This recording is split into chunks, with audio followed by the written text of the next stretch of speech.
Mr. Sutton here invited me out on a date and then proceeded to walk out on the tab. This man asked you to go with him on a date and then he left before the bill came?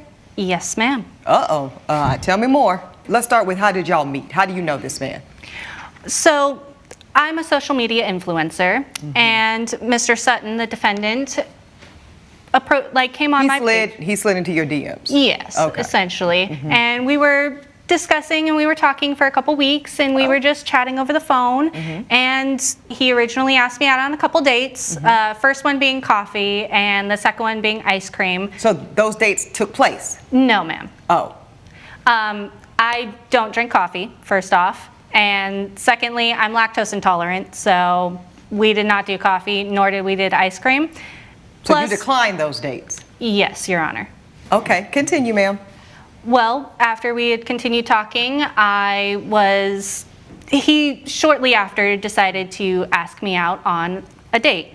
And we decided on dinner Friday at 5:30. Unfortunately, our original timing did not quite work out with my schedule. I had to reschedule on him twice. First time being with work, I was on a fashion shoot, and my shoot lasted a little bit longer than I was anticipating. That happens. So, because this is how you pay your bills, I assume, ma'am. You're a full-time influencer. Yes, Your Honor. And I do think sometimes people hear that, Ms. Collins, and they can be dismissive. But the reality is, we don't care. Okay, so your shoot runs long. You have to reschedule.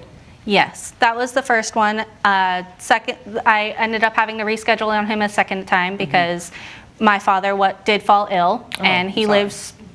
Thank you. Yeah. He does live nearby, so I tend to go over there and take care of him every now and again. Okay, so there's two reschedules. He's understanding, I suppose. And then how do you actually get on the date?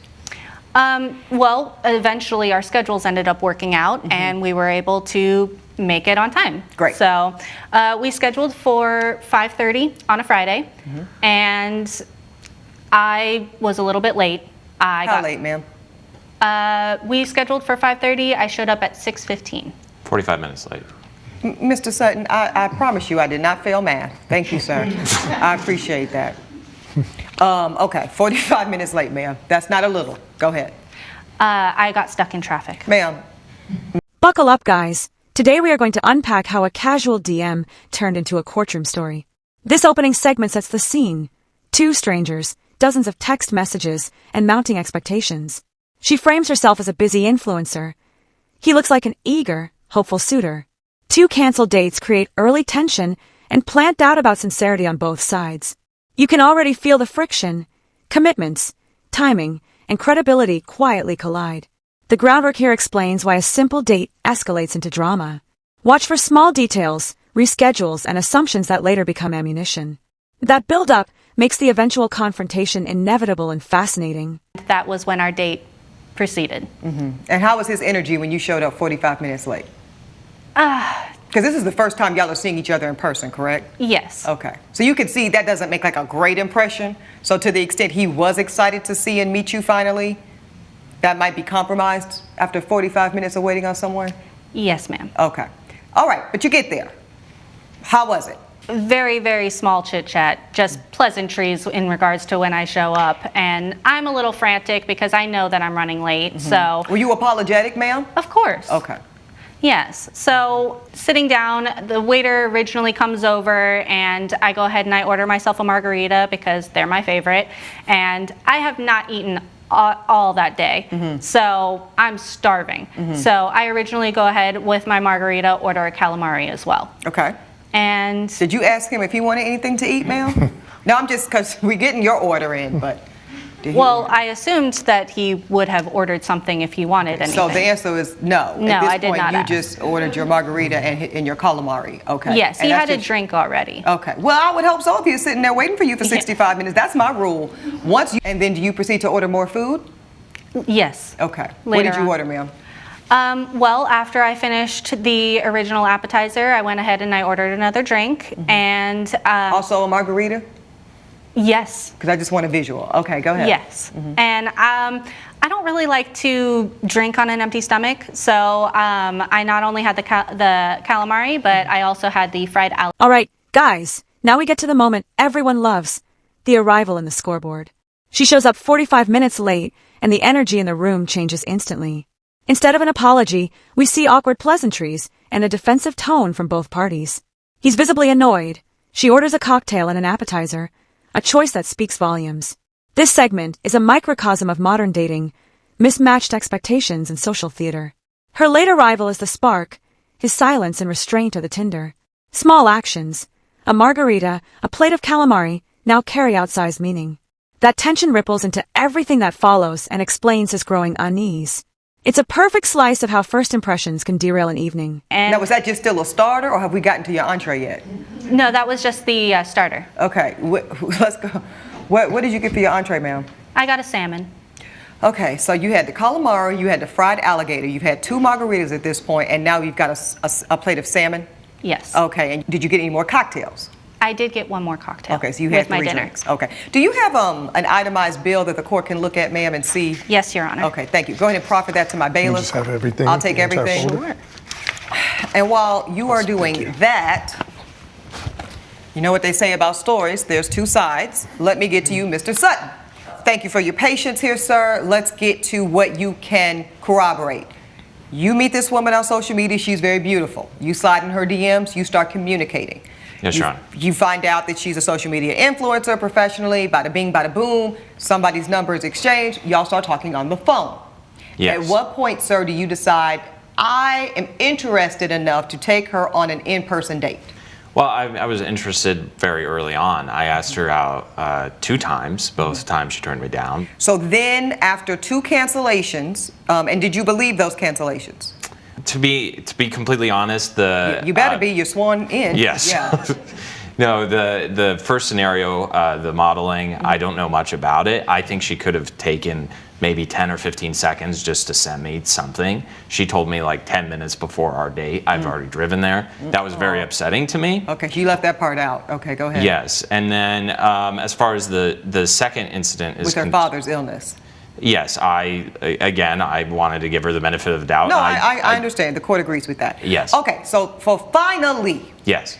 we get on a dinner date, and you concede, Mr. Sutton, that you did ask her on the 3rd date, and it was your idea to say, you know what, you don't like milk, you can't do lactose, you don't like coffee, let's go to dinner. I said let's go to drinks, not dinner. I never said See, anything. you got to clear it up. See, Mr. Sutton, because this is how I'm going to make my ruling. So you're telling the court that you said nothing about dinner. You said let's go to drinks. I said let's go to drinks. Ms. That's it. Collins, did he say let's go to drinks? Yes. Thank you, ma'am. Okay, continue, sir. First, she reschedules twice, as we've mentioned, and then finally we lock in a date, and it's during happy hour. I noticed that. I didn't want to say nothing. 5:30. But when you said that y'all were meeting at 5:30, it's happy hour. Okay, go ahead. Continue. Yeah, and I made that explicit that I wanted to meet at happy hour. Oh, you said that. Okay. Yes. And one thing I like about somebody that's direct is you know what to expect. So there's an indication when someone says, I want to take you out during happy hour, you know what time it is. Serious. Right? I mean, hello. Right. Okay, go ahead, sir. So you own that you are looking for a happy hour experience. Continue. Yes, so I get there at 5:20, Your Honor, and I get a phone call from her at 5:25 saying she'll be a few minutes late. Okay. I interpreted few minutes as a few minutes. I guess And that then means you something else found to out her. it was 45 minutes. It was 45 minutes. Right. I ordered 1 margarita, and the waiter felt so bad for me, he slipped me another one at the happy hour price after 6 o'clock when that ended. She finally shows up at 6:15. I'm a little annoyed at this point, but I I'm would trying to imagine. keep it together. Now, did she look like her photos? She did. She was gorgeous. Okay. No, she is. Yeah. And she finally sits down, and the conversation Was she a little apologetic when she showed up 45 minutes late, sir? she mentioned it vaguely, but it was. But you didn't really feel like it was heartfelt? No, Okay. it felt very. I don't know cold. why, but for some reason I Buckle up, guys. The orders keep coming and the plot thickens into a money story. What begins as drinks evolves into a full meal. More cocktails, fried alligator, then a salmon. Every additional item is a signal and a gamble. Is she expecting him to pay or not? He's puzzled and increasingly irritated. The date's original terms are being quietly rewritten. This section shows how expectations, unspoken and assumed, create real consequences. You can practically hear the internal calculation. Split check, leave, or call it out. Her behavior while the food arrives. Phone out, posting, adds insult to financial injury.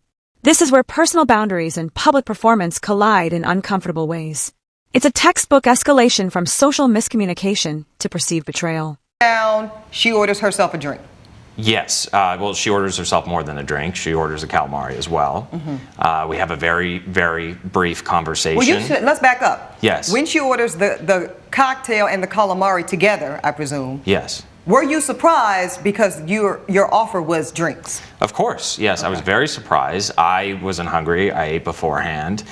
We said we were meeting for drinks specifically, and I just didn't think she was going to be ordering food. And I don't eat fried food like that either, Your Honor. Right. Well, it doesn't really matter. Yeah. The point is, as you said drinks, she starts ordering cuisine. Exactly. And you are shocked, but you don't say anything. You're just shocked. Now, at that point, because I'm just curious, were you contemplating the possibility that maybe there was going to be a split check at some point? Like maybe if she's hungry, she'll take care of her food, but allow you to treat her to cocktails because that was the nature of the agreed upon date? I thought we were meeting up just for drinks, Right. and I thought she was going to maybe fit the bill for her, but what she did in the subsequent moments made me question the entire thing. Okay, so yeah, what did she do then? Well, by the time the waiter brings over the food and the margarita, she is on her phone. She's on social media. She's posting, and she starts. All right, guys, this part peels back the emotional layer, disengagement and disrespect. He tries to connect, asks about her father, only to be met with silence and scrolling. Her phone becomes a wedge between two people who are supposed to be sharing time. The moment she treats the date as content, not company, his patience erodes visibly. This is the moral crux. Is she working or simply being rude? The optics are damaging. He interprets her actions as deliberate disregard. She might see it as multitasking. Either way, the audience senses an irreparable breakdown in basic courtesy. This section makes his later decision to leave feel inevitable, not capricious. It's a striking example of how attention, or lack of it, can end an encounter. Taking photos, and I am taking videos. I'm with That's a handsome working. young man, and I mean, I suppose, yes, considering the fact that I am an influencer, it Correct. is working. Okay, so you're working on the date. You now feel... I usually don't bring my work to a date. and Your let's Honor, get to but that, sir. What do you do for a living? I am a substitute teacher. Okay, what grades? K through 12. I'm able to Go sub everywhere any- you're certified? Yes. That's excellent, sir. Okay, so you work in education. You're now on a date. Your date shows up 45 minutes late. She immediately pulls out her phone and starts engaging and really working on the date. Yes. While she's ordered, so far, a calamari and a margarita. Yes, Your Honor. Okay. And the waiter comes by again and still ignoring me, and she orders her second round of drinks and a crispy alligator. Another top shelf margarita, by the way. I'm getting really fed up at this point, as I think any reasonable man would be. Okay. And the waiter is about to come around a third time, but I said, let's try to give this one more chance. And I try engaging in a conversation with her, and I asked her about her father. She just ignores me. She doesn't even engage in the conversation, which calls into question everything else that came before. Okay. When did she order the salmon, sir? She ordered the salmon at the end. That was the third time Okay. they came around. Yeah, so she wasn't even done with the previous place before she starts ordering more food. And so she orders the salmon and the other drink, and I'm just fed up. I can't take it anymore. I'm seeing red, and I just decide I have to leave right now, else I'm going to make a big mistake. What's a big mistake? I felt like I would explode, Your Honor. I was just so angry and felt so disrespected. Oh, well, okay, okay. So how do you get out, literally? Like, how do you excuse yourself from the table? Yes, Your Honor. I told her I was going to go to the restroom. Right. Said another way, what lie did you make up to get out of this horrible situation? Yes, I told her I was going to the restroom, and I V-lined for my car, and I didn't look back. Okay, so you never even went to the restroom? No, I never went to the Okay. restroom. No. Oh, Miss Collins. Sir, do you have any evidence for the court? I do, but I would just like to add, Yeah. the next day she did text me about this, and she said I was rude to fit her with the bill like that. And She said you were rude. she said I was rude. I told her she was rude to show 45 minutes late, and Right. she was rude to ignore me. Buckle up, guys. Here comes the turning point. He leaves, then the digital receipts appear. He admits he lied about going to the restroom and instead drove away, an impulsive escape. The next day texts and the $20 sent digitally crystallize the aftershock of the evening. Those small digital footprints tell a larger story about accountability and pride. Her accusation and his half-hearted reimbursement create the legal friction we see now. This is where private frustration crosses into public grievance and courtroom drama. The evidence is mundane yet damning. Messages, screenshots, and a tiny payment. It's a reminder that modern disputes often hinge on tiny, traceable actions. What looks petty on the surface grows into an issue of motive and integrity. Digitally, and I have that here for you as well. Yeah, offer that up to the court. Woo-wee. Thank you, sir. Yes, ma'am. You're a clown for disappearing on our, quote, date and not paying. This is from the plaintiff. Defendant says, I said I wanted to meet for drinks, that's in caps, not dinner. Madam plaintiff says, you're just full of it and cheap. Defendant says, just sent you $20 for my drinks. Go find another sucker. I ain't the one. Sensational. I do see where there was a digital $20 sent. Ma'am, did you receive this money? Yes, Your Honor. Okay. I don't think I have to hear any more from either of you two. I've seen this story before. The court is ready to rule. Now, nobody hates a cheap man more than me. Nobody. What this court will not condone is women or men coming into my courtroom under the guise of chivalry when what they're really doing is dating for dinner. Ma'am, you are dating for a meal. It's low integrity. It's anti-feminist. And for lack of a better term, it's trifling. Believe it or not, counterintuitive, you cheapen yourself. You cheapen yourself. You become a version of a type of prostitute. I'm just going to tell it to you plain, and I don't believe that's what you intend. Now, if this is a man you are seeing, if this is a man you are dating actively, if this is a man who you've invested time and energy into as well, then your expectation should rise according to that mutual investment. And then, Mr. Sutton, you do have to put up or shut up. But at this point, the court is not convinced that you did anything wrong. In fact, the court is convinced, ma'am, that you operated in bad faith, that you wasted this man's time. So the court completely dismisses the plaintiff's claim of $218.69. That is my ruling. Congratulations. All right, guys, the finale. The judge delivers a ruling that stings and settles the case. The judge doesn't just decide law. He hands down a moral lecture on dating and integrity. He calls out the plaintiff's conduct as bad faith and uses blunt, memorable language. This moment resolves the dispute, but also amplifies the humiliation and the lesson. Her expectation of being paid clashes with the court's view of mutual effort and respect. The dismissal is decisive, leaving the audience to parse who really played whom. It's satisfying storytelling, conflict, escalation, evidence, and a definitive judgment.